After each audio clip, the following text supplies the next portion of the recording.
It's 2:47 a.m. You're lying in bed, not sleeping, not doing anything useful. You're just staring at the ceiling with your eyes wide open, thinking about a problem that has absolutely no solution at 2:47 in the morning. And then it happens.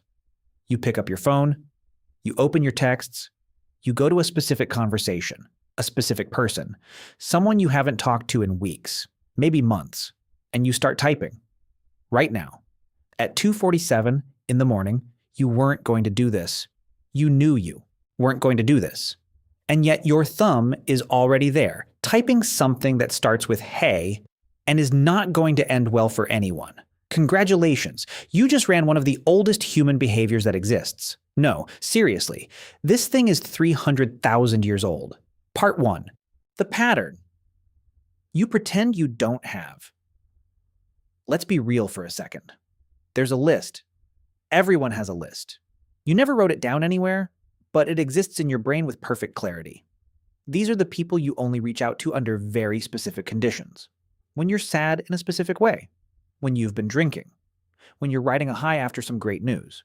When you're mad at someone else entirely. When it's 2:47 a.m. and the ceiling is personally attacking you. These people are rarely the most important people in your life. Sometimes they are. Sometimes they're exactly the ones who should be last on that list. And the most unsettling part, you don't consciously choose to do this. You just do it. You notice yourself doing it in real time. And you keep going anyway. This is not emotional weakness. This is not a lack of self-control. This is neuroscience. And it's a lot older than you think. Part 2. Your brain on a bad night, when you're in an intense emotional state. Doesn't matter if it's sadness, excitement, anxiety, or 3 drinks deep on a Friday. Your brain shifts what it prioritizes, literally. At a chemical level. The prefrontal cortex. The part of your brain responsible for rational decisions, long-term consequences, and the thought, maybe sending this text is a terrible idea, goes quiet. At the same time, the limbic system. The oldest part of your brain, the one that runs emotion, emotional memory, and social behavior, gets louder. The practical result, you become literally more impulsive, more emotionally reactive, and more wired towards social connection than you are under normal conditions. Your brain, in an altered state, wants one thing. Other people. Not just anyone. Specific people. The ones tied to strong emotional memories stored in your limbic system. And here's where it gets interesting. Part 3. The evolutionary route. The part you didn't ask for but you're getting anyway. For 300,000 years, humans lived in groups of 25 to 30 people.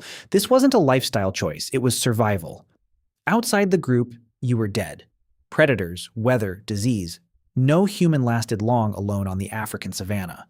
That built a social urgency system into the human brain that is still running in you right now. When our ancestors were in situations of intense stress, danger, darkness, uncertainty, the brain fired a single command. Find your people. Not tomorrow. Now. Immediately. Researchers call this the Tend-and-Befriend response, a stress reaction that, instead of fighting or running, pushes you toward active social connection.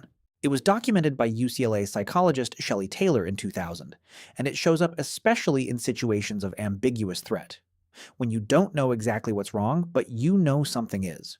Know when that happens a lot? At 2:47 a.m., lying in bed, staring at the ceiling. Part 4. Why that person now for the part that really gets under your skin? Why not just anyone? Why specifically that one person? The limbic system doesn't run on logic. It runs on emotional associations.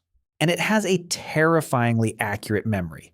When you've shared moments of high emotional intensity with someone, positive or negative, your brain builds an association between that person and that emotional state. Neuroscientists call this state-dependent memory consolidation. The basic idea, memories formed during intense emotional states are most easily retrieved when you return to a similar emotional state.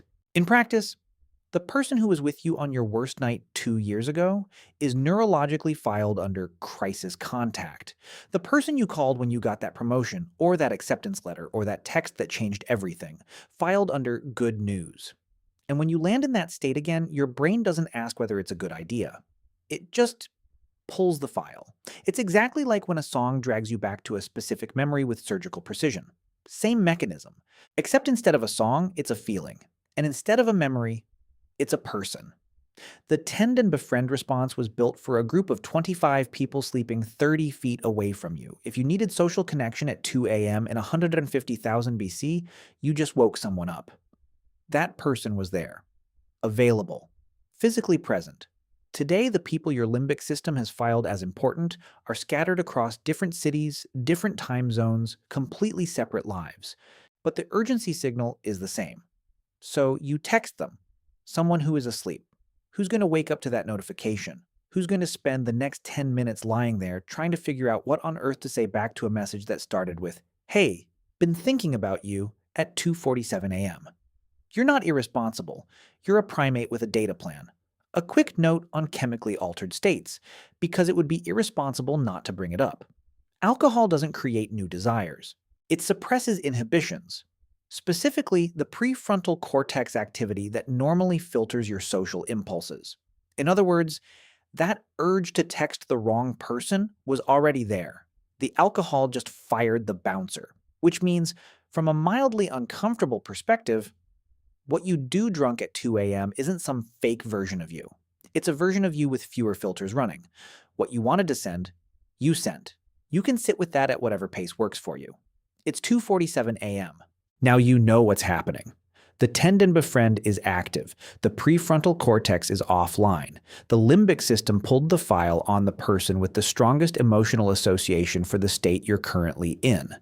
And your thumb is still hovering over the keyboard. Here's the one thing neuroscience can't tell you, whether to send it or not.